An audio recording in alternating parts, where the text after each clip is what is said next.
Okay. So our next topic is the introduction to the algae. Okay.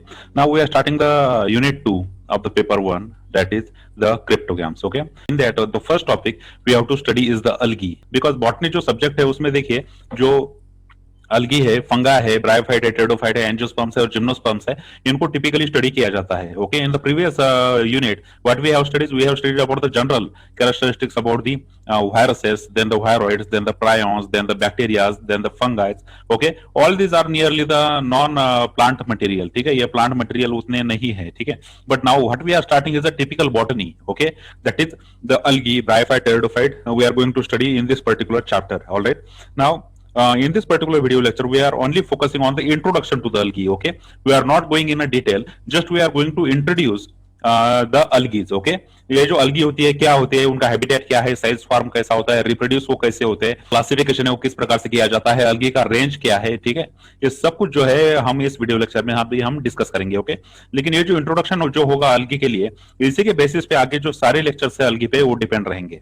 Alright, so let us start the introduction to the algae. Now consider this is your chapter 2, that is cryptogams. Okay, in that we have to study the algae. Okay, and now what we have to study about the algae? Now according to UPSC we have to study the structure and the reproduction in the algae from the evolutionary viewpoint. Okay, evolutionary viewpoint से हमें उससे क्या करना है, study करना है. that literally means how the algae evolved. ठीक है, algae किस प्रकार से इवॉल्व हुई है, right from their simplest form. algae का जो सिंपलेस्ट फॉर्म है वहां से स्टडी करना शुरू करना है, वहां से लेकर तो कॉम्प्लेक्स फॉर्म तक. So nearly they want to study all the phycology. ठीक है, जितने भी फाइकोलॉजी है पूरी की पूरी स्टडी करने के लिए हमें वो कह रहे हैं.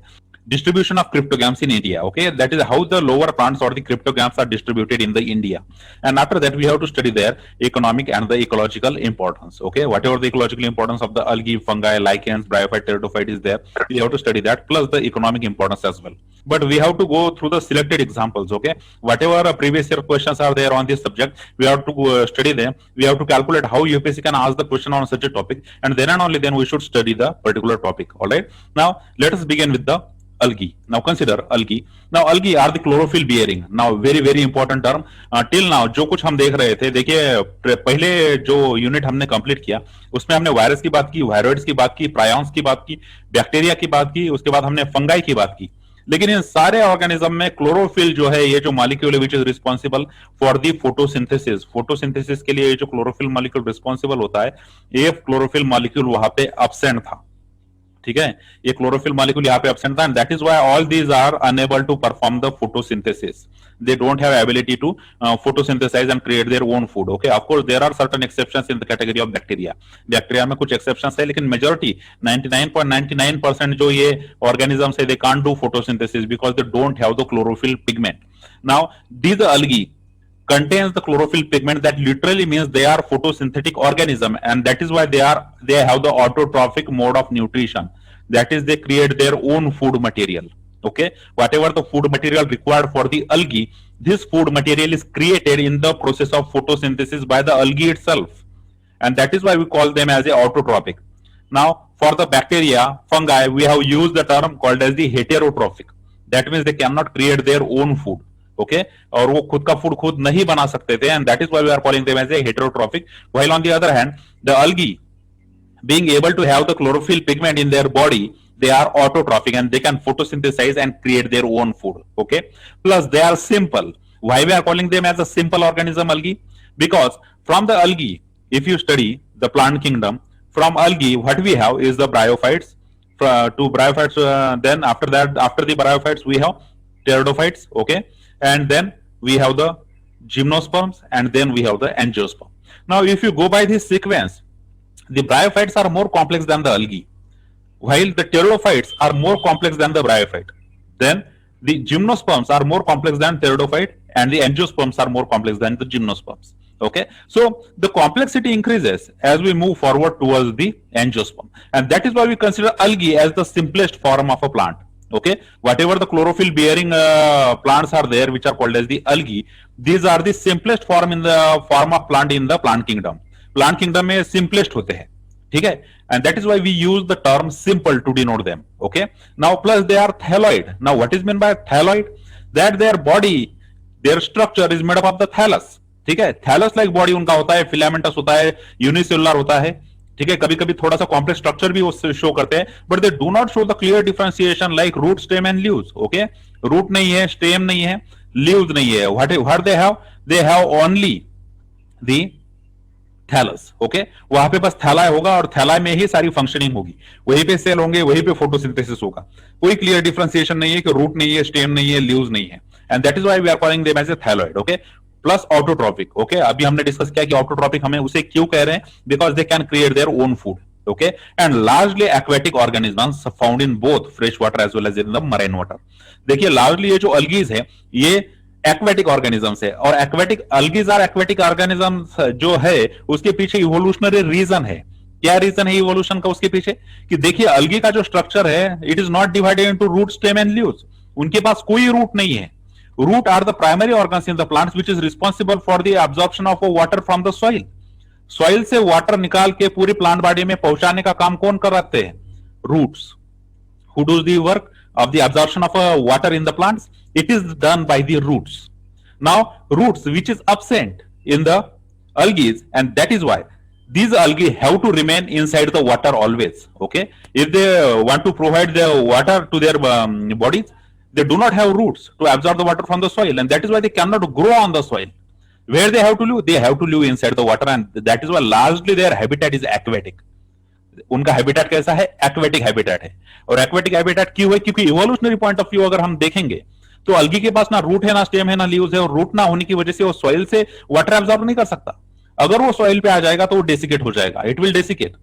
डेसिकेट होने की वजह से उसकी डेथ हो जाती है, and that is why due to this limitation कि उसके पास इवोल्यूशन में जैसे वो इवॉल्व हुआ है, but he do not able to acquire the root like thing, और इसीलिए जो है ये सॉइल पे नहीं आ सकते हैं। They are always aquatic. Okay, most of them are the aquatic organism found both in the fresh water as well as in the marine water. तो इनका जो हैबिटेट है ये फ्रेश वाटर में भी हमें मिलता है, फ्रेश वाटर में अल्गीज ग्रो होती है, और मराइन वाटर में भी अल्गीज ग्रो होती है। ठीक है, देखिए आपके आसपास भी जो है अल्गी जो है अच्छी खासी ग्रो होती है। अगर आप देखोगे कहीं पे अगर वेट कंडीशन है, ठीक है, अगर आपके घर के आसपास कहीं अगर हमेशा पानी रहता है तो वहां पे अगर आप देखोगे तो हमेशा ग्रीन कलर के जो है प्लांट्स तैयार हो जाते हैं। These are nothing but the algae. ठीक है, वो अल्गीज होते हैं। ओके, जो वॉल्स होती है उसकी, उस पे भी ये अल्गी अच्छी खासी ग्रो करती है, क्योंकि वहां पे कांस्टेंट सप्लाई ऑफ वाटर जो है उनको मिलता रहता है। तो one thing is very clear कि अल्गी जो है विदाउट वाटर सर्वाइव नहीं कर सकती है।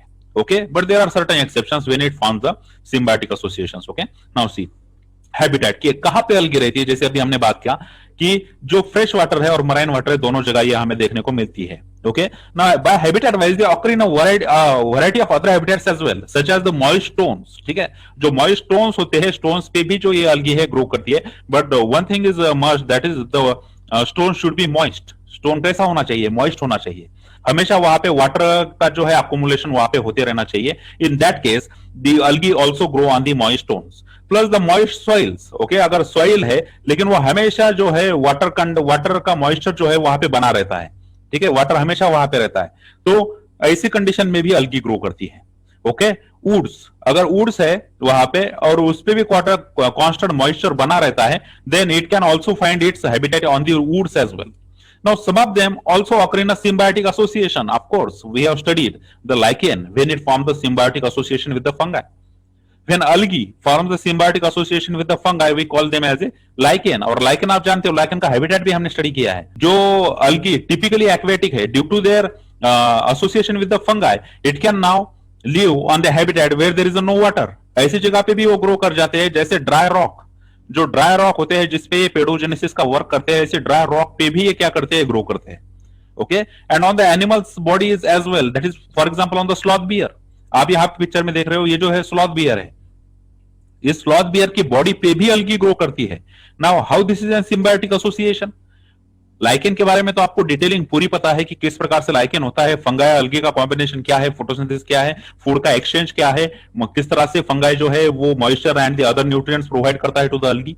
But what about the example of sloth bear plus algae? That is the symbiotic association between the sloth bear and the algae. Now see, ये जगह sloth bear को अगर आप ध्यान से देखोगे तो आप देखोगे इसके बॉडी पे जो है ये फरोज जो है ये बहुत सारे हैं। ठीक है, ये जो हेयरी स्ट्रक्चर है ये बहुत कॉम्पैक्टली अरेंज है इनकी बॉडी पे। नाउ जब भी ये वाटर में होते हैं तो इनकी जो बॉडी है, ये जो हेयर्स है, कॉम्पैक्ट हेयर्स, ये क्या करते हैं, क्विकली उस वाटर को एब्जॉर्ब कर लेते हैं, और ये जो वाटर है ये बहुत देर तक इनकी बॉडी पे रहता है। तो ऐसी कंडीशन में अलगी जो है इनकी बॉडी पे ग्रो करना शुरू कर देती है। ठीक है, तो अलगी ग्रो होती है, क्यों होती है, क्योंकि वहां पे कांस्टेंट सप्लाई ऑफ वाटर जो है इसको मिलता रहता है, क्योंकि ये बार बार वाटर बॉडीज को विजिट करते रहते हैं स्लॉथ बियर, और उनकी बॉडी हमेशा जो है वेट कंडीशन में रहती है, और वेट कंडीशन में रहने की वजह से जो है अलगी को कांस्टेंट सप्लाई ऑफ वाटर मिलता है, इसलिए अलगी वहां पे ग्रो होती है।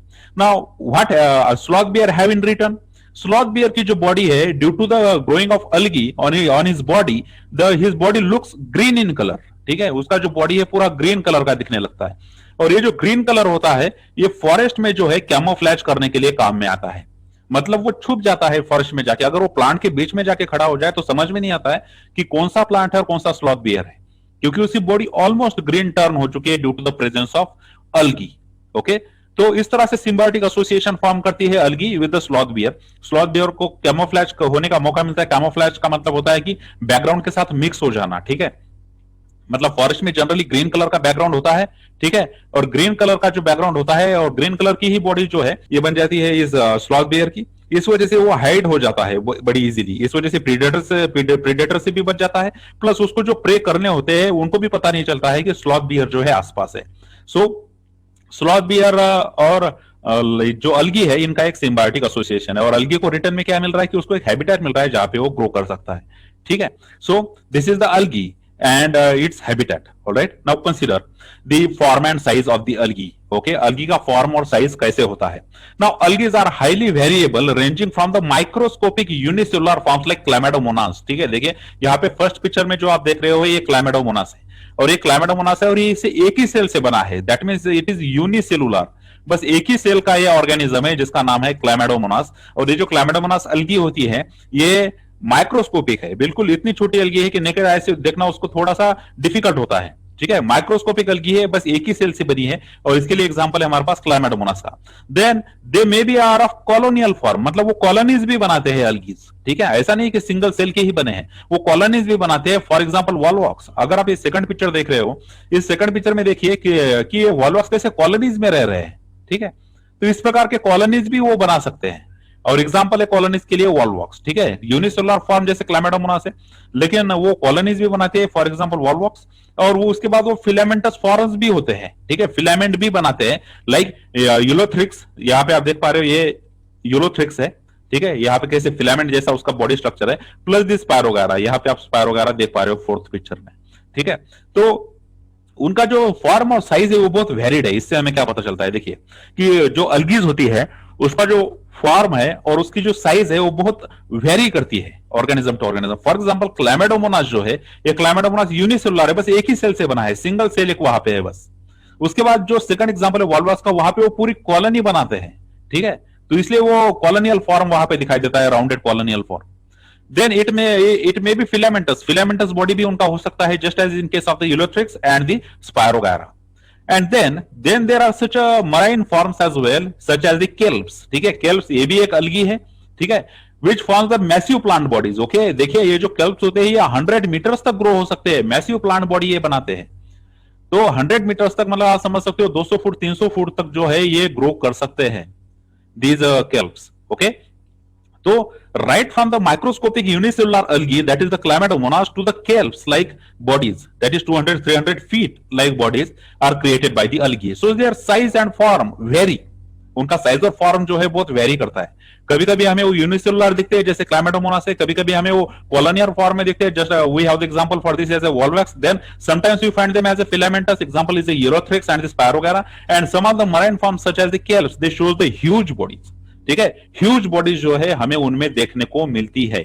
Alright, now consider reproduction. Okay, what are the reproductive ways of the algae, algae किस प्रकार से रिप्रोड्यूस होती है। Okay, now see the algae is reproduce by the vegetative method, asexual method and the sexual methods. Of course देखिए bacteria के लिए और fungi के लिए भी ये तीनों मेथड्स वहां पे थे। तो बैक्टीरिया भी जो है वेजिटेटिव, असेक्सुअल और सेक्सुअल मेथड से जो है रिप्रोड्यूस होता था। उसी तरह से जो फंगाई भी है वो वेजिटेटिव, असेक्सुअल और सेक्सुअल मेथड से रिप्रोड्यूस होता था, और अलगी जो है वो भी वेजिटेटिव मेथड, असेक्सुअल मेथड और सेक्सुअल मेथड से क्या होता है, रिप्रोड्यूस होता है। That means 3 types of the reproduction also found in the algae as well. ठीक है। अगर आप देखोगे अलगी कितने रैपिडली ग्रो करती है, जैसे अब मैंने कहा था कि मॉइस्ट स्टोन जो होते हैं उनपे ये जो है अपना हैबिटेट ढूंढते हैं, ठीक है। नाउ कंसीडर दिस डायग्राम, देखिए यहाँ पे कांस्टेंट वेट कंडीशन है। If you the algae is constantly growing in such a condition on this rock, okay. The vegetative reproduction is by the fragmentation, okay. Fragmentation literally means the जो part होता है अलगी का, उस अलगी का एक part जो है उसके बॉडी का ब्रेक होके सेपरेट हो जाता है, and that separate part grow into the new plant. And ये जो है इसमें कोई जेनेटिक मिक्सचर नहीं हो रहा है। जो प्लांट पार्ट जो बाहर जा रहा है, it has the same genetic constitution as of its parent, and that is why we are calling it as a vegetative reproduction, because the vegetative part of the plant body is used to create the new plant body, okay. For example अगर वहां पे एक अलगी है, इस अलगी का एक part break होकर fragment create अगर होता है, तो इस फ्रैगमेंट से नई अलगी तैयार होती है। So the vegetative part is used to create the new algae, and that is why this comes under the vegetative reproduction, and that is the fragmentation, ठीक है। ये जो fragmentation है ये vegetative reproduction का एक पार्ट है, और ये कॉमनली देखने को मिलता है हमें अलगी में कि उसका एक पार्ट टूट के अलग हो गया, and it is converting into the new algae. Now each fragment develops into the thallus, okay. हर एक जो फ्रैगमेंट होता है वो थैलस में कन्वर्ट हो जाता है। Now when we talk about the asexual reproduction in the algae, algae में जब हम असेक्सुअल रिप्रोडक्शन की जब हम बात करते हैं, is by the production of different types of spores, ठीक है। अलगी जो है डिफरेंट टाइप्स के स्पोर्स बनाती है, जैसे बैक्टीरिया और फंगस जो है डिफरेंट टाइप्स के स्पोर्स बनाते हैं, उसी तरह से अलगी भी डिफरेंट टाइप्स के स्पोर्स बनाती है। See if you see them from the evolutionary point of view, ऐसा लगता है कि जो वायरसेस और जो वायरॉइड्स या फिर प्रायंस जैसी बातें थी वो इवोल्यूशनरी लाइन पे हमें पहले ही दिखाई देती है। Viruses, viroids, and prions are the acellular particles, while on the other hand, the bacteria are the cellular organisms. Okay, तो first cell ऐसा लगता है कि प्रोकैरियोट्स में बैक्टीरिया ने एक्वायर किया हो। After the bacteria, we find some photosynthetic bacteria as well, just like blue-green algae. ठीक है, तो वहां पे photosynthetic bacteria भी हमें देखने को मिलते हैं, which contains the chlorophyll for the purpose of photosynthesis. From the evolutionary point हमें जज कर सकते हैं कि जो भी बैक्टीरिया जो है जो ब्लू ग्रीन अलगीज में कन्वर्ट हो गए होंगे और उन्होंने क्लोरोफिल एक्वायर कर लिया होगा अपनी बॉडी में to become the photosynthetic, this blue green algae later give rise to the algae, okay. जो अलगीज को अभी हम सेपरेटली स्टडी कर रहे हैं, उन अलगीज को इन ब्लू ग्रीन अलगीज जैसे बैक्टीरिया ने ही क्रिएट किया होगा from the evolutionary view point, या फिर वायरसेस या फिर प्रायंस जो है ये तो एसेलुलर है, ठीक है, ये तो सबसे पहले वहां रहे होंगे, but they are the acellular. But what is the first cellular form are the bacteria. Archaeobacteria are the most ancient cells on the planet Earth. Now, these are cells in that category of the bacteria. What we have the blue-green algae-like bacteria. That is the photosynthetic bacteria, which contains the chlorophyll pigment inside them. Now, these bacteria, which are capable of photosynthesis, must have evolved into the algae. Okay, and now these algae can create the spores similar to the bacteria, because bacteria also create spores, right? Fungi also create spores, right. तो जो spore create करते हैं fungi हो गया, bacteria हो गया, उसी तरह के जो स्पोर्स है हमें अलगी में भी देखने को मिलते हैं। तो इससे हमें क्या समझ में आता है? इससे हमें यह समझ में आता है कि it is a connecting link, ठीक है, एक कनेक्टिंग लिंक है, राइट, जो चलती आ रही है from the A cellular forms, ठीक है, जो भी वहां पे ए सेलुलर फॉर्म्स पहले रहे होंगे, उसके बाद सेलुलर फॉर्म्स में बैक्टीरिया, और बैक्टीरिया से blue green अलगी like bacteria which contains the chlorophyll pigment, और blue green algae से यहाँ पे क्या इवॉल्व हुए होंगे फिर बाद में algae which also create the spores like the bacteria, okay. So they create the spore for their asexual way of reproduction. The most common spore जो होते हैं algae में, these are called as the zoospores, which can easily be seen in the Chlamydomonas. Chlamydomonas जो unicellular algae है, इस unicellular algae में जो है ये zoospore create होते हैं, okay. They are flagellated, okay. That is motile, okay, उनके ऊपर फ्लैजेला होता है। अगर डायग्राम में अभी आपने देखा होगा, it's a unicellular Chlamydomonas plus it has the flagella like this, okay. उसके पास फ्लैजेला होता है, and this flagella, as you know, the what is the function of flagella is to give the motility to the cell, okay. So फिर से जो है आप इसको इवोल्यूशनरी लाइन पे बैक्टीरिया के साथ कनेक्ट कर सकते हो, because in the bacteria we have also seen the flagella, okay. This flagella must have transferred to the algae as well, okay. तो algae के पास भी ये जो flagella है वहां तक पहुंचा होगा, alright. they are the flagellated, that is the motile. On germination give rise to the new plants, ठीक है। जैसे वो जर्मिनेट होते हैं, ये जो स्पोर जर्मिनेट होते हैं, it creates the new plant. Again, there is a no genetic recombination, and that is why exact the clone of the parent plant is created. So whether it is the fragmentation, reproduction by the fragmentation, or reproduction by the zoospore, what we are creating the same genetic constitution as of the parents, okay reproduction जो है अलगी में वो vegetatively भी हो सकता है, asexually भी हो सकता है और सेक्सुअली भी हो सकता है, ठीक है। वेजिटेटिव रिप्रोडक्शन में फ्रेगमेंटेशन बहुत कॉमन है और असेक्सुअल रिप्रोडक्शन में जो है जूस्पोर्स बहुत कॉमन है। Now consider the sexual reproduction in the algae, it produces the male and female gametes, okay. Male और फीमेल गैमेट्स जो है यहाँ पे क्रिएट होते हैं अलगी में, बिल्कुल सेपरेटली वहां पे एक मेल गैमेट होता है और एक फीमेल गैमेट होता है। अगर हम इवोल्यूशनरी लाइन पे पीछे चले जाए और बैक्टीरिया में देखें कि जो मेल और फीमेल गैमेट थे वो तैयार होते थे कि नहीं होते थे, तो आपको जरूर याद होगा कि वहां पे बस कॉन्जुगेशन होता था, ठीक है। Conjugation is the way of sexual reproduction in the bacteria, and in the bacteria when we have studied the conjugation, in that conjugation we have studied that how the genetic material that is the DNA is passed on to the F cells, right? जो receiving cell होते हैं वो किस तरह से जो है DNA जो है एक्वायर करते हैं, and it forms the new genetic constitution, right. तो उसका जो नया जेनेटिक्स बनता है उस हिसाब से वो वहां पे जो जेनेटिक रिकॉम्बिनेशन हुआ है, and that is why we are calling them as a sexual way of reproduction in the bacteria. But from the bacteria the algae are highly developed, ठीक है। अलगी जो है बैक्टीरिया से ज्यादा डेवलप है, and that is why they create the separate male gamete as well as the female gamete. So there is a little formation of male gamete and the female gamete in the algae. Now in some algae the two gametes are so similar in appearance that they are not possible to categorize them into the male and the female gametes, ठीक है। देखिए लेकिन कुछ जो अलगीज है उनमें जो दोनों गैमेट्स तैयार हो रहे हैं, फॉर एग्जांपल मेल गैमेट और फीमेल गैमेट, ये दोनों इतने सिमिलर होते हैं कि हमें समझ में नहीं आता है कि which one is the male gamete and which one is the female gamete. We hardly distinguish between the male gamete and female gamete in these algae because they produce very similar kinds of gametes, and hence they are called as the homogametes or the isogametes. In such a condition, what we are called them? We call them as the homogametes or the isogametes. Okay, whatever the algae are there, these algae are able to reproduce by sexual way of reproduction, and in the sexual way of reproduction they produce the male and female gamete, and sometimes these male and female gametes are so similar that we are hardly able to distinguish between these two, and in such a case these gametes are called as homogametes or the isogametes. Okay, now see, these gametes can be flagellated, okay, and similar in size, ठीक है। ये flagellated हो सकते हैं gametes, that is the gametes also possess the flagella, okay, so these gametes can be flagellated and similar in size, that is the isogametes. These are found in the Chlamydomonas, okay, or they may be non-flagellated, okay, that literally means they are non-motile, okay, so they may be non-flagellated but similar in size, that is they have the isogametes but they do not have the flagella. An example for this is the Spirogyra. Okay, so example wise आपको याद रखना है कि जो flagella होता है, okay, flagella which is responsible for giving the motility to the cell, this flagella is present in the gametes of Chlamydomonas, while this flagella is absent in the gametes of the Spirogyra. Although Chlamydomonas and Spirogyra produce the similar types of the gametes, okay, similar size gametes जो है वो produce करते हैं, that literally means they are producing the isogametes or the homogametes. There is a need for the medium through which the male gametes move. Okay, now see, if the male gamete is non-flagellated, now non-flagellated literally means it do not have any motility, okay, it do not show any motility, and that is why for the male gamete to travel to the female gamete it requires the medium. Okay उनको medium चाहिए होता है कि जिस medium के through जो है ये मेल गैमेट ट्रैवल कर सके to the female gamete, and this is the absolute requirement in the reproduction of the algae. Algae के रिप्रोडक्शन में जो है ये एब्सोल्यूट रिक्वायरमेंट है कि वहां पे एक मीडियम होना चाहिए to travel the male gamete to the female gamete. In algae, this medium is the water, okay?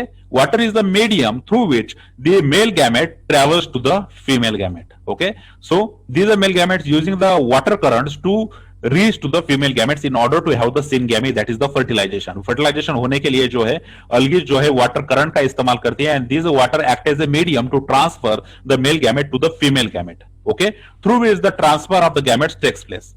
Now, a large number of the male gametes, however, fail to reach to the female gametes. Of course, they are using the abiotic factor, that is the water, to go to the female gamete. Now, sometimes the air current may not be in the right direction. ठीक है, ऐसा भी हो सकता है कि वो wrong direction में air current चला जाए. In such a case, these male gametes are going to waste. ठीक है, तो मेल गैमेट्स क्या होते हैं, वेस्ट होते हैं। मेजॉरिटी ऑफ द टाइम जो मेल गैमेट्स होते हैं डेस्टिनेशन पे नहीं पहुंच पाते।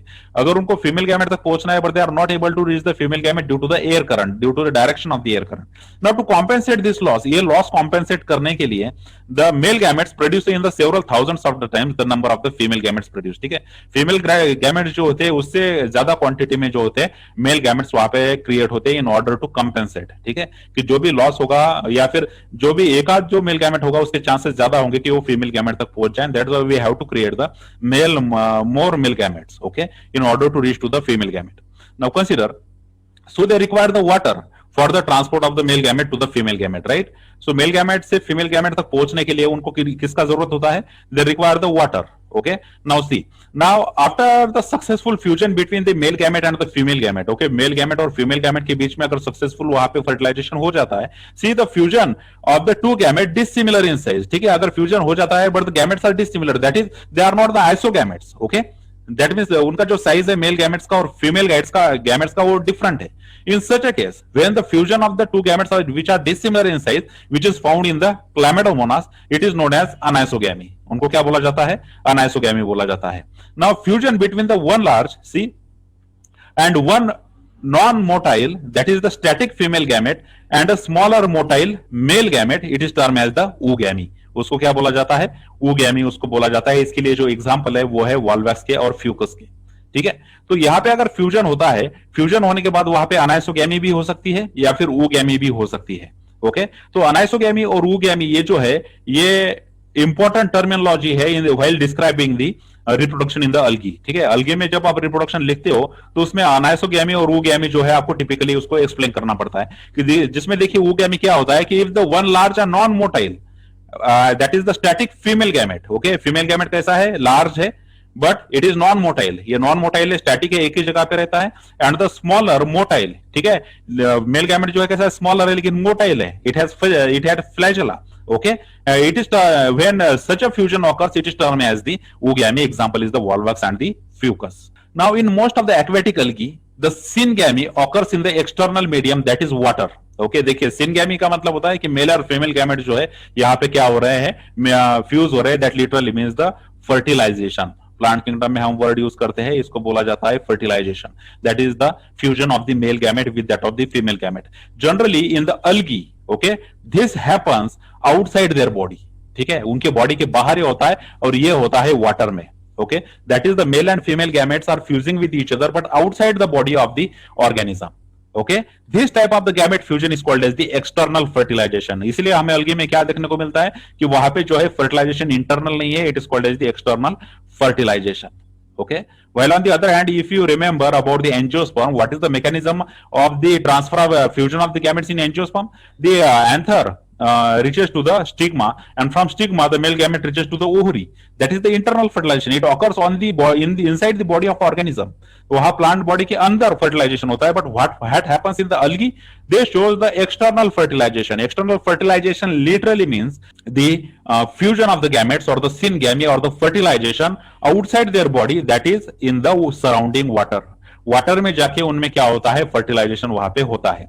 Now in algae the zygote develops a thick wall. ठीक है, देखिए अलगी में जब फ्यूजन जब होता है मेल गैमेट और फीमेल गैमेट का, तो वहां पे zygote क्रिएट होता है. ठीक है, now this zygote is going to convert into the new algae. Okay, now this zygote develops a thick wall. ओके, ये भी जो zygote का सेल होगा, जो डिप्लॉयड सेल होगा zygote का, क्योंकि जो मेल और फीमेल गैमेट थे वो हैप्लॉयड थे और आपस में हैप्लॉयड सेल जब मिक्स हो गए तो वहां पे जो zygote क्रिएट हुआ, it's a diploid zygote. Okay, it's a ये ट्वाइस एन zygote है, ये डिप्लॉयड zygote है. ये क्या करता है? zygote अपने आसपास जो है थिक वॉल बना लेता है. ठीक है, थिक सेल वॉल जो होती है वहां पे होती है. तो ये जो थिक सेल वॉल होती है ये रेजिस्टेंट होती है टू द डेसिकेशन. देखिए ये इंपॉर्टेंट भी है from the evolutionary point of view. जो अलगी जो है वो वाटर के आसपास ही ग्रो होती आ रही है, बिकॉज वो अगर बाहर जाएगी तो डेसिकेशन के चांसेस सबसे ज्यादा होते हैं. The same is true for the zygote of the algae. Algae का जो जाइगोट है उसके लिए भी वही बात सच है. तो इसीलिए जब एक्सटर्नल मीडियम में फ्यूजन होता है, सिनगैमी होती है या फिर फर्टिलाइजेशन होता है, तो फर्टिलाइजेशन होने के बाद जो वहां पे थिक सेल वॉल उसको बनाना पड़ता है अराउंड दी जाइगोट का जो सेल है उसके अराउंड थिक सेल वॉल वहां पे उसको बनानी पड़ती है in order to avoid the desiccation, ताकि वहां पे डेसिकेशन ना हो और वहां पे कोई डैमेज फिर जो है जाइगोट को ना हो. It may undergo the period of rest before germination. Okay, तो ऐसा हो सकता है कि ये जो जाइगोट है ये थोड़ा सा रेस्टिंग पीरियड भी ले ले, लेकिन ऐसा भी हो सकता है कि ये बहुत जल्द जो है वहां पे जर्मिनेट करके नया अलगी बना दे. ओके, तो इस तरह से जो है सेक्सुअल वे ऑफ रिप्रोडक्शन हमें अलगी में देखने को मिलता है. The algae broadly can be divided into three main classes. Okay, there are three main classes through which this algae can be divided. First is called as the chlorophyceae, second phaeophyceae, and third is the rhodophyceae. So it's a general classification and it's a broad classification. Okay, ये broad classification है. ये जो classification है, सब classification यहाँ पे mention नहीं है. Now ये जो algae होती है इनको three categories में हम divide कर सकते हैं. First is the chlorophyceae, second is phaeophyceae, and third is the rhodophyceae. First is the chlorophyceae. Okay, now see the member of the chlorophyceae are commonly called as the green algae. ठीक है, जो green algae जिनको बोला जाता है, whatever the green algae are there, these are all comes under the chlorophyceae because they contain the green pigment called as the chlorophyll A and B. Okay. The plant body में B unicellular, colonial और filamentous. देखिए तीनों form मिलते हैं, यहाँ पे unicellular भी मिलते हैं, ठीक है, उसके बाद हमें वहां पे कॉलोनियल फॉर्म भी मिलते हैं और फिलामेंटस फॉर्म भी मिलते हैं। तो क्लोरोफाइसी जो ये ग्रुप है, ये जो सब डिवीजन है अलगी का, इसमें हमें यूनिसेलुलर, कॉलोनियल और फिलामेंटस तीनों प्रकार के फॉर्म जो हमें मिलते हैं। Usually they are grass green in colour, okay, उनका जो कलर होता है वो ग्रास ग्रीन होता है। और ग्रास ग्रीन कलर होने का रीजन ये है because of the dominance of the pigment of the chlorophyll A and chlorophyll B.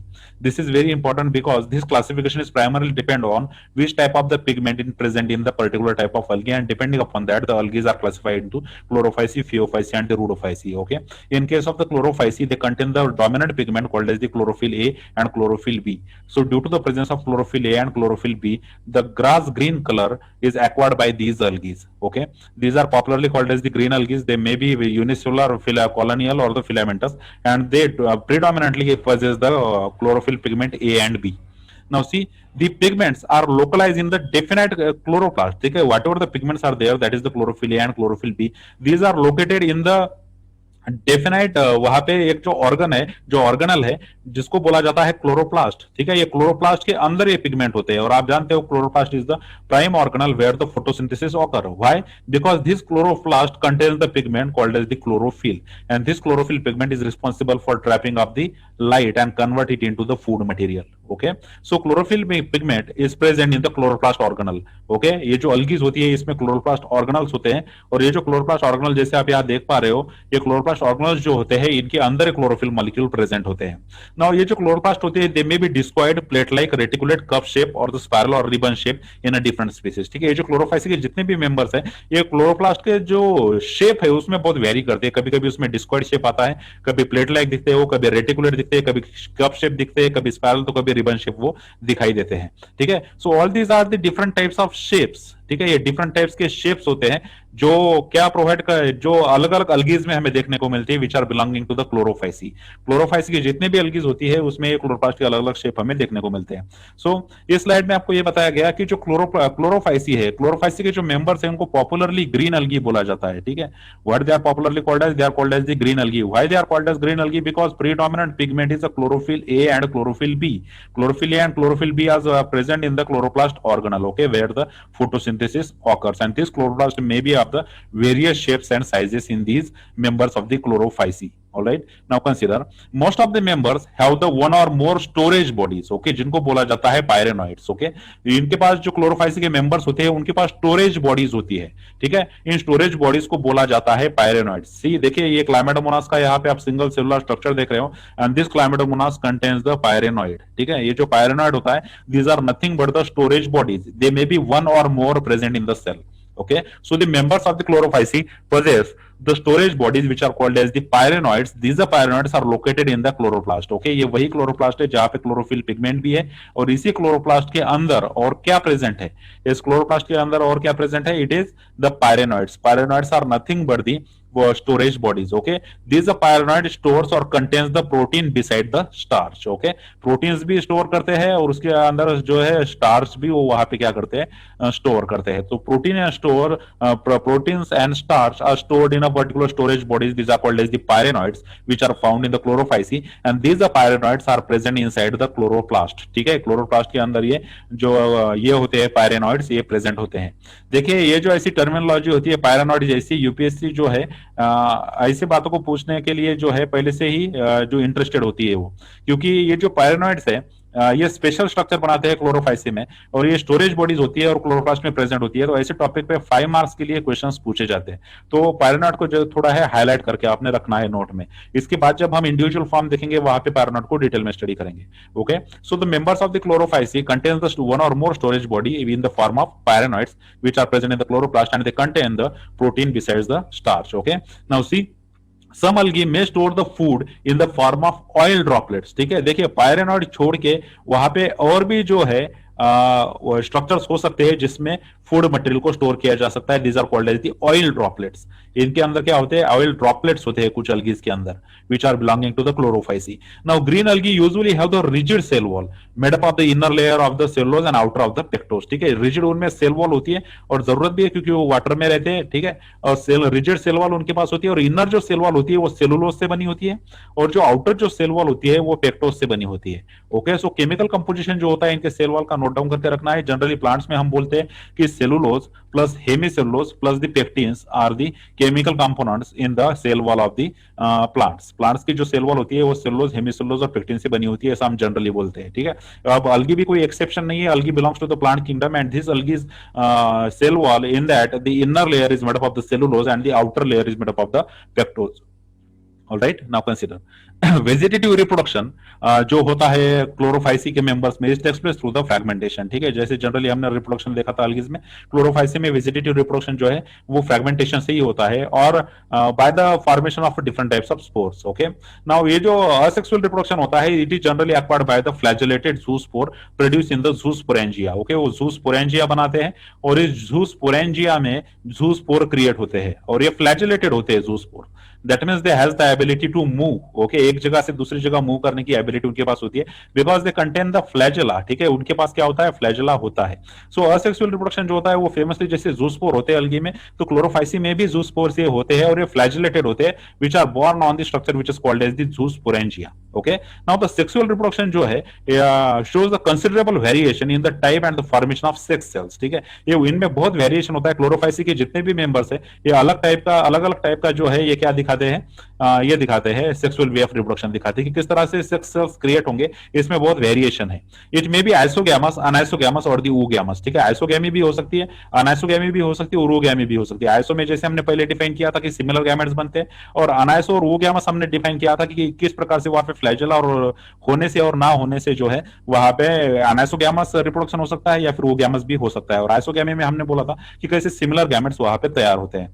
So sexual way of reproduction में जो है वेरिएशन बहुत है क्लोरोफाइसी के मेंबर्स में and these Chlorophyceae members can show the anisogamy, isogamy और oogamous type of reproduction. Now see some commonly found green algae. Okay, example for commonly found green algae is the Chlamydomonas, of course unicellular Chlamydomonas, then the Volvox which is the colonial form, then the Ulothrix, Spirogara and the Chiara. ठीक है, जो आप यहाँ picture में देख रहे हो Chiara का पिक्चर है. ठीक है, ये सारे जो है क्लोरोफाइसी के मेंबर्स है.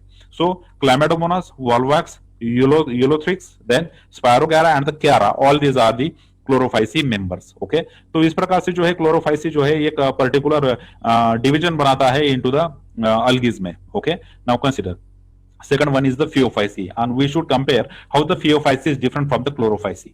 Now see the members of the Phaeophyce or the brown algae, these are famously called as the brown algae. Okay, the Chlorophyce famously called as the green algae, while on the other hand the Phaeophyce members are famously called as the brown algae. So green algae and brown algae इस प्रकार से भी आपने याद रखना है कि the green algae are Chlorophyce algae and the brown algae is the Phaeophyce algae. These are primarily found in the marine habitats. Okay, जैसे ओशियानिक इकोसिस्टम जो होते हैं, जो साल्टी वाटर होता है, साल्टी वाटर में जो है ये ज्यादा तौर पे Phaeophyce के मेंबर्स हमें देखने को मिलते हैं.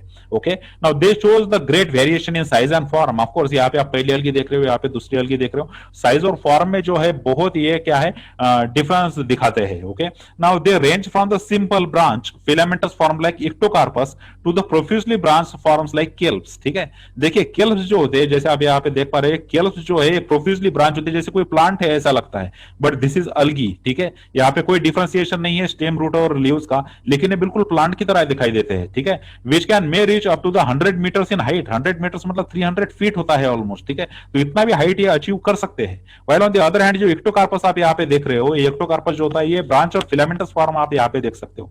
तो सिंपल ब्रांच फिलामेंटस फॉर्म से लेके तो 100 मीटर्स तक जिनकी हाइट है अलगीज की, जैसे केल्प्स में हमें देखने को मिलता है, ये Phaeophyce के मेंबर्स है और ये ब्राउन अलगीज है. ठीक है, ये ब्राउन कलर के पिगमेंट्स इनमें होते हैं इसलिए इनको ब्राउन अलगीज बोला जाता है. सो यहाँ पे इंपॉर्टेंट ये रहेगा कि जब when we have studied the Chlorophyce and what type of members we have mentioned there. ठीक है, you should know the members which belongs to the Chlorophyce and you should differentiate between the members which belongs to the Chlorophyce and the Phaeophyce. When we are talking about the Phaeophyce, we are taking the example of Ictocarpus, then the kelps like algae. Okay, kelps and the Ictocarpus belongs to the Phaeophyce because they contain the brown pigment in their bodies and they are famously called as the brown algae. Okay, majority of their habitat comes in a marine oceanic ecosystems and They shows the great variation right from the ectocarpus to the calps, okay, right from the simple branch filamentous form to the profusely branched calps, okay.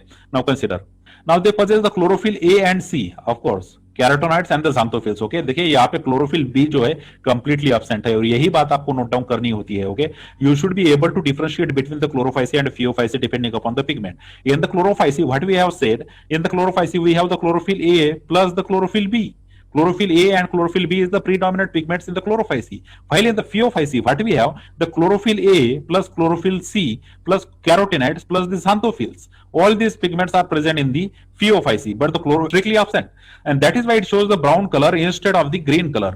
Because the chlorophycy are grass green in color while the pheophycy are brown in color, okay. They vary in color from the olive green to the shades of the brown, okay. Why olive green? Because the chlorophyll A is still present and chlorophyll A is responsible for giving the green color, so their color range from the olive green to, of the various shades to the brown, okay. Browns के जो various shades होते हैं वहां तक उनका color होता है depending upon the amount of xanthophyll pigment, sorry, fucoxanthin is present in there, because this fucoxanthin is a typical brown pigment, और fucoxanthin का concentration कितना है किसी algae में उस पर डिपेंड करता है कि वो कितनी ब्राउन बनेगी। जैसे आप यहाँ पे इक्टोकार्पस देख रहे हो, इक्टोकार्पस किसी ब्राउन कलर की तरह आपको ये दिखाई दे रहा है। So chlorophyceae and phaeophyceae are different from what pigment they are containing in their bodies, okay. The phaeophyceae members contain such a pigment which gives them nearly brown colour, while the chlorophyceae members contain the chlorophyll A and chlorophyll B which nearly gives them a color of the green, okay, colour green colour उसमें present होता है। Now see, food जो store होता है is as a complex carbohydrate, ठीक है, complex carbohydrate के form में जो है फूड स्टोर होता है, which may be in the form of laminarin और मैनिटोल, ओके।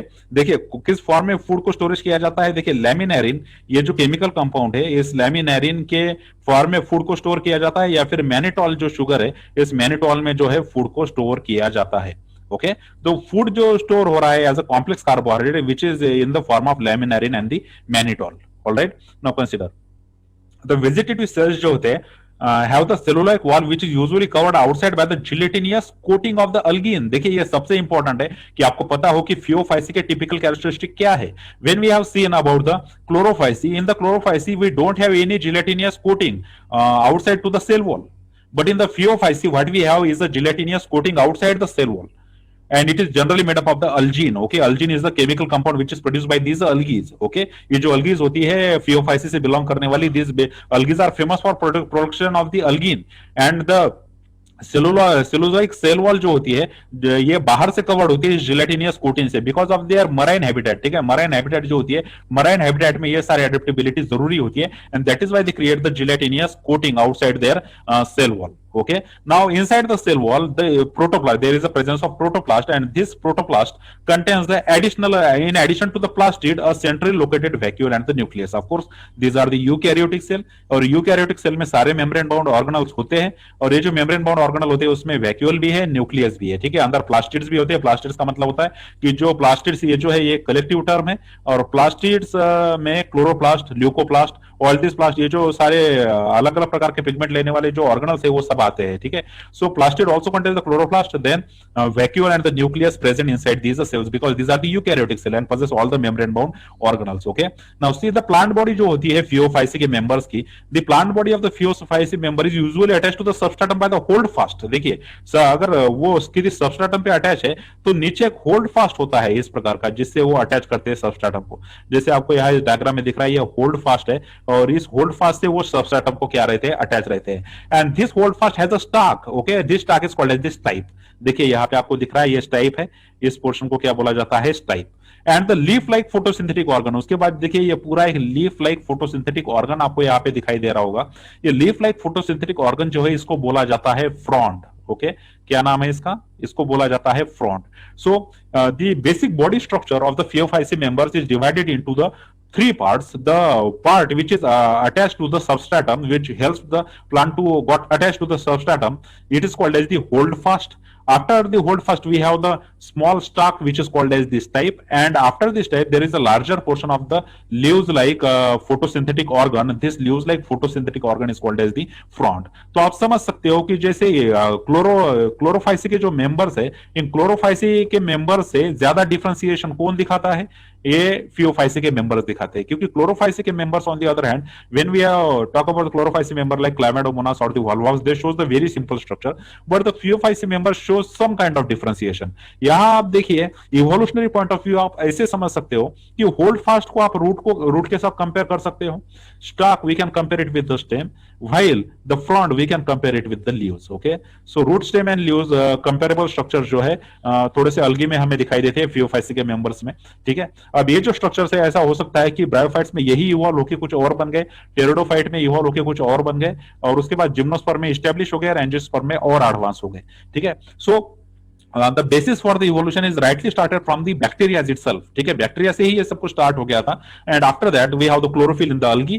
क्लोरोफिल के साथ साथ होल्ड फास्ट टाइप और फ्रॉन्ड जैसे स्ट्रक्चर भी जो है फियोफाइसी के कुछ मेंबर्स में हमें फिर इवोल्यूशनरी लाइन पे दिखने लगे.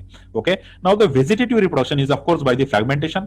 The asexual way of reproduction most of the brown algae is the biflagellate zoospore. Of course ये भी हमने डिस्कस किया कि दो फ्लैजेला वहां पे होंगे और ज़ूस्पोर होगा. Okay, that are pear shape and have two unequal laterally branch flagella. देखिए, दो अनइक्वल फ्लैजेला होते हैं, इसलिए उसको बायफ्लैजेलेट बोलते हैं. बाय का मतलब होता है टू. ओके, फ्लैजेलेट का मतलब होता है flagella. That means the one which possess the two flagella. So the zoospores which contains the two flagella which are unequal in size, and this shows the pear shape. Okay, so vegetative reproduction in the Phaeophyceae members is by the fragmentation. The asexual way of reproduction is by the zoospores, and zoospores typically contains the bioflagellate spores. Okay, two unequal flagellas are there. Now see the sexual reproduction may be isogamous, anisogamous or the oogamous. Isogamous भी हो सकता है, anisogamous भी हो सकता है और oogamous भी हो सकता है. तीनों प्रकार का जो है वहां पे रिप्रोडक्शन पॉसिबल है. Now the union of the gametes may takes place in the water और विद इन द oogoनियम. देखिए, oogoना स्पीसीज है अल्गीज में कुछ जो फियोफाइसी से बिलोंग करते हैं, उसके बारे में हम डिटेल में स्टडी करेंगे अगले लेक्चर्स में. लेकिन यहाँ पे जो कुछ oogamous की स्पीसीज होती है, ये oogoनियम के अंदर जो है वहां पे सिनगैमी हो सकती है. वैसे जनरल जो है water is the medium for the syngamy और द फर्टिलाइजेशन. ओके, सिनगैमी या फिर फर्टिलाइजेशन होने के लिए वाटर मीडियम है अल्गी के लिए फेमस. लेकिन कभी कभी ये oogoनियम के अंदर भी होता है और ऐसे स्पीसीज को oogamous स्पीसीज बोला जाता है. Now the gametes are pyriform, that is they are pear shape. ठीक है, उनके जो गैमेट्स होते हैं ये पायरिफॉर्म होते हैं, और वो पायरिफॉर्म कहने का रीजन उसको ये है कि क्योंकि वो पियर शेप दिखाते हैं, ऐसे पियर की तरह उनका शेप होता है, और इसीलिए उनको पायरिफॉर्म बोलते हैं इन गैमेट्स को. And this bear two laterally attach flagella. ठीक है, दो लैटरली अटैच उनको क्या होते हैं? फ्लैजेला होते हैं इन गैमेट्स में.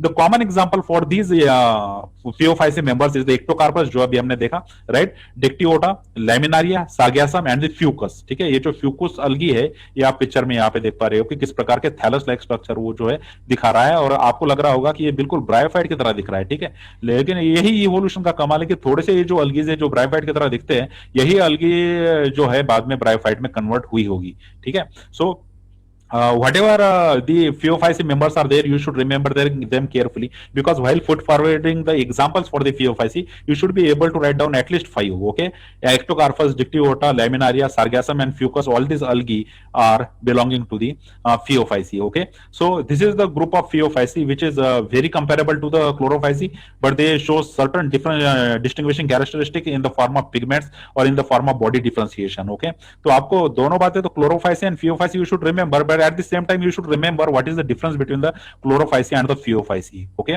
now the third group, consider the third group, it's called as the Rhodophyceae. Okay, now the members of the Rhodophyceae are commonly called as red algae. ठीक है, जैसे देखिए पहले ग्रीन अलगी थी, फिर ब्राउन अलगी थी, और अब हम बात कर रहे हैं रेड अलगी के बारे में, because the predominant pigment of the red pigment which is called as the are phycoerythrin in their body. Okay, देखिए आप यहाँ देख पा रहे हो, this is the algae which is the red algae, and why it is red? Because it predominantly contains the one pigment which is called as the R phycoerythrin. Okay, R phycoerythrin वहां पे होता है, और R phycoerythrin वहां पे होने की वजह से जो है it possesses the green red color in their bodies. So the members of the Chlorophyceae famously are called as the green algae, while the members of the Phaeophyceae famously called as the brown algae, and the members of the Rhodophyceae are famously called as the red algae. Okay, now see the majority of the red algae are the marine. Okay, majority red algae कैसी होती है, ये marine habitat में आती है with a greater concentration in the warmer areas. ठीक है, warmer areas में जो है ये ज्यादा पाई जाती है. ठीक है, ओशियंस का भी या फिर aquatic ecosystem, marine aquatic ecosystem का वो पोर्शन जहां पे वार्मर वाटर होता है, ऐसे वार्मर वाटर में जो है ये रेड algae प्रीडोमिनेंटली ग्रो करती है.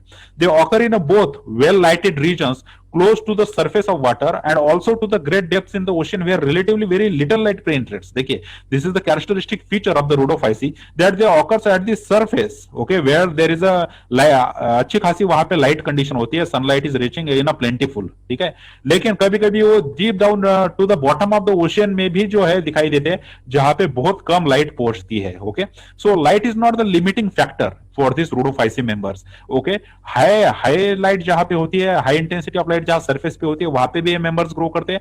Eight the same time they also grow at the bottom of the ocean where there is a very little light penetrates. Okay, तो हम ऐसा बोल सकते हैं कि light is not the limiting factor for this algae to grow.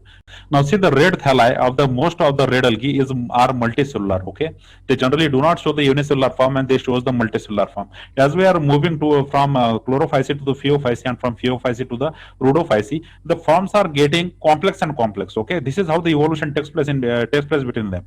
कि chlorophysi के जो members है वो सबसे पहले वहां रहे होंगे. After the presence of chlorophysi, it got converted to the phaeophysi and from phaeophysi it got converted to the rhodophysi, which contains the red pigment, right? So because the chlorophysi members are more simple than the phaeophysi members and the phaeophysi members are more simple than the rhodophysi members. Okay, this is how they evolved from the chlorophysi to the phaeophysi and from phaeophysi to the rhodophysi. That is, they are going from the unicellular forms to the multicellular forms. Okay, so majority of the algae which are belonging to the rhodophysi shows the multicellular members. Some shows the complex body organization, the food stored as the Floridian starch. ठीक है, जो food store होता है उनके body में, it store in the form of Floridian starch, which is very similar to the amylopectin and glycogen in structure. ठीक है, जो amylopectin होता है, glycogen जो होता है, जो इसमें पाया जाता है एनिमल्स में, उनके जैसा ही ये Floridian starch होता है. And this in the form of this Floridian starch, the food material is stored inside the body of the chlorophysi members. Okay, now consider the red algae usually reproduced by the vegetatively by the fragmentation. Of course, for the vegetative reproduction, the rhodophysi members also use the same technique that is called as the fragmentation. They reproduce asexually by the non-motile spores. Okay, they possess the spores, but they are the non-motile spores. Okay, so this is the distinguishing point between the chlorophysi, phaeophysi, and rhodophysi. That the rhodophysi members possess the non-motile spores for the asexual reproduction, and for the sexual reproduction, they also possess the non-motile gametes. ठीक है, non-motile gametes उनके sexual reproduction में वहां पे होते हैं. Okay, so members of the rhodophysi also reproduce by the three ways: vegetative way of reproduction, asexual way of reproduction, and the sexual way of reproduction. In the vegetative way of reproduction, they reproduce by the fragmentation. In the asexual, they reproduce by the spores, and in the sexual, they reproduce by the non-motile gametes. Okay, sexual reproduction is of oogamous type. देखिए यहाँ पे sexual reproduction कैसा होता है, oogamous type का होता है, and it is accompanied by the complex post-fertilization development. See, complex post-fertilization development यहाँ पे होती है. मतलब unlike the chlorophysi and phaeophysi, which does not show the complex post fertilization development, but this rhodophysi member shows the post fertilization developments. Okay, इससे हमें ये समझ में आता है कि जो ये rhodophysi के जो members है, these are more evolved as compared to the chlorophysi and phaeophysi. Okay, the most common members for this is the Polysiphonia, then the Porphyra, Gracilaria and the Giladium. ठीक है, Polysiphonia algae जो है, Porphyra algae जो है, Gracilaria algae जो है, या फिर Giladium जो algae है, ये rhodophysi के members होते हैं. Okay, so यहाँ पे जो सेक्सुअल वे ऑफ रिप्रोडक्शन है वो oogamous टाइप का हमें दिखाई देता है. पोस्ट फर्टिलाइजेशन डेवलपमेंट इनमें बहुत कॉम्प्लेक्स होता है. जब हम एग्जांपल के तौर पे उसको स्टडी करेंगे तब हम उसको डिटेल में देखेंगे कि पोस्ट फर्टिलाइजेशन डेवलपमेंट वहां पे कैसे कॉम्प्लेक्स है. ओके, जो कॉमन फॉर्म है वो है polysiphonia, porphyra, gracilaria and the gelidium. Okay, okay, now consider the special group which is called as the chrysophytes in the algae. ठीक है, algae में जो क्रिसोफाइट्स आते हैं इनमें कुछ स्पेशल algae है which we are going to study now. Now see that this group includes the diatoms. Okay, diatoms algae, बिल्कुल आप familiar होंगे इस term से because diatoms algae are typically given in the graduation syllabus. Okay, so this group includes the diatoms and the golden algae. Okay, these golden algae are famously called as the desmids. Okay, so desmids and the diatoms. जैसे मैंने पहले ही कहा कि कुछ special terms जब आती है like desmids, diatoms or the pyrenoids, these terms are of very much importance from the UPSC mains examination point of view. Okay, so chrysophytes literally contains the diatoms and the desmids. Okay, diatom and desmids are nothing but the golden algae. Okay, golden colored algae. Now they are found in the fresh water as well as in the marine water or the marine environment. Okay, fresh water habitat में भी वो दिखाई देते हैं, marine water habitat में भी वो क्या होते हैं, दिखाई देते हैं. So fresh water, marine water both are habitat for these chrysophytes. Now they are microscopic and float passively in the water currents. Okay, microscopic होते हैं, that means they are very smaller in size. ठीक है, उनका जो size होता है बहुत smaller होता है, माइक्रोस्कोपिक होता है, and generally they float passively. ठीक है, जहां जहां वाटर करंट जाता है, the way water current travels, उस वाटर करंट के साथ ही पैसिवली ट्रेवल करते हैं वाटर करंट के साथ, and they forms the plankton. Okay, plankton जो हम बोलते हैं फाइटोप्लैंकटन होते हैं, ये प्लैंकटन बनाने का काम जो है ये क्रिसोफाइट्स करते हैं. Most of them are the photosynthetic. ठीक है, मोस्ट ऑफ देम उनमें से कैसे फोटोसिंथेटिक है, ऑटोट्रॉपिक है, खुद का फूड जो है खुद बना सकते हैं. Okay, so the group chrysophytes includes the diatoms and the desmids, both found in the fresh water and the marine water. They are microscopic and they float passively on the water current. Okay, ocean का या फिर fresh water का जो भी water current होगा उसके हिसाब से सरफेस पे फ्लोट करते हैं और ये प्लैंकटन बनाते हैं. ठीक है, and these are generally all are called, these most of them are the photosynthetic. Okay, now consider in the diatoms the cell wall forms the two thin overlapping shells. देखिए जो diatoms होते हैं, देखिए इसके प्रीवियस डायग्राम में आपने यहाँ पे देखा होगा, देखिए ये पूरे diatoms हैं. ठीक है, अगर आप स्ट्रक्चर देखोगे तो ऐसा लगेगा आपको कि जैसे ये हाथ से बनाए गए हैं. ठीक है, but these are all the natural structure possessed by these algae. Okay, ये जो डायटॉम्स होते हैं इनकी कैरेक्टरिस्टिक फीचर ये है कि इनका जो स्ट्रक्चर होता है ये बहुत सिमेट्रिकल होता है. They shows the very symmetry in their structure. See, अगर ये जो स्ट्रक्चर होते हैं ये अलगीज के हैं ऐसा अगर हम कहेंगे तो ऐसा लगेगा कि जैसे मैन मेड है, ये खुद हमने बनाए हैं अपने हाथों से. लेकिन ये जो उनका सिमेट्रिकल स्ट्रक्चर होता है it is naturally possessed by these diatoms. Okay, ये जो डायटॉम्स होते हैं नेचुरल उनके पास स्ट्रक्चर होता है. एक्चुअली उनके पास जो सेल वॉल होती है it is made up of the two thin overlapping shells. ठीक है, दो ऐसे थिन ओवरलैपिंग शेल्स होते हैं एक दूसरे के ऊपर, जिससे इनकी सेल वॉल क्या होती है, बनी होती है.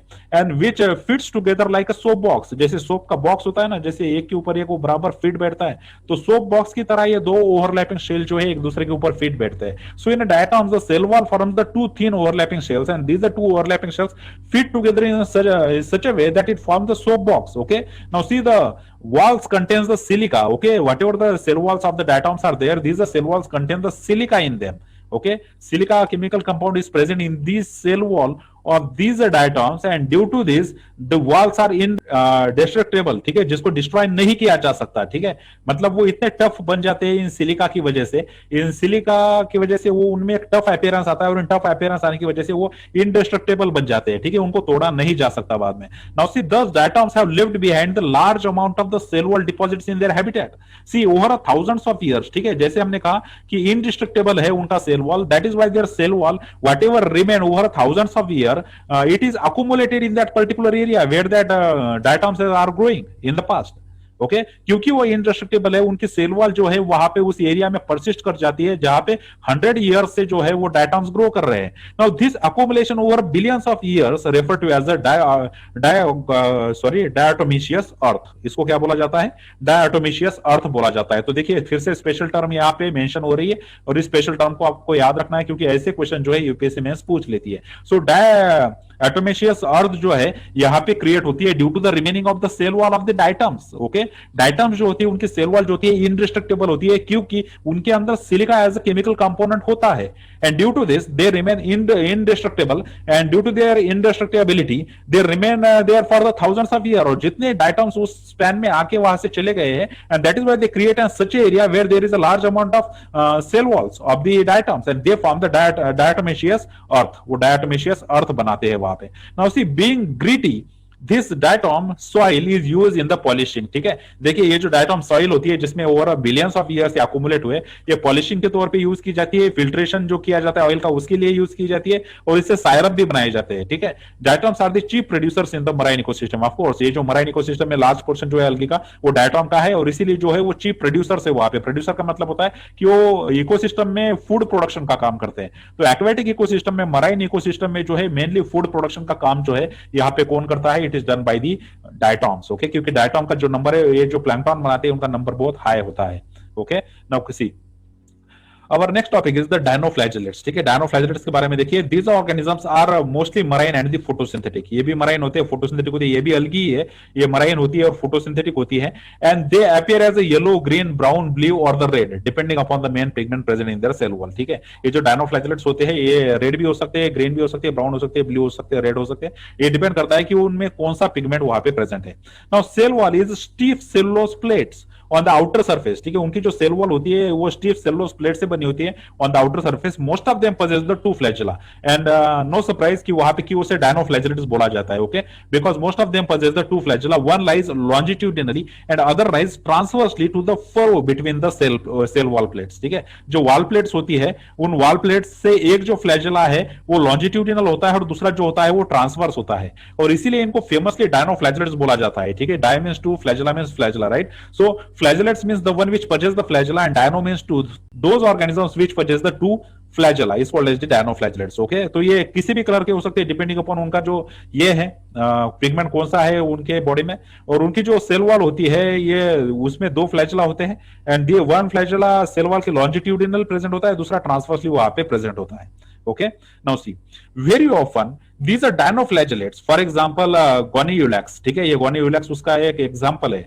These are dinoflagellates undergo such a rapid multiplication that they make the sea appear red in color, which is commonly called as red tides. देखिए red tides जो है ये जनरल स्टडीज का भी आपका पार्ट है. ये जो red tides होते हैं जैसे आप देख रहे हो यहाँ पे जो पूरा वाटर है ये रेड कलर में कन्वर्ट हो गया है. And what is the reason behind that? The reason behind that is the dinoflagellates. These are dinoflagellates so divide so rapidly that they create their large number, and because of the red pigment present in them they convert whole water area into the red colour, and this red colour is called as the red tides. इनको क्या बोला जाता है? Red tides बोला जाता है.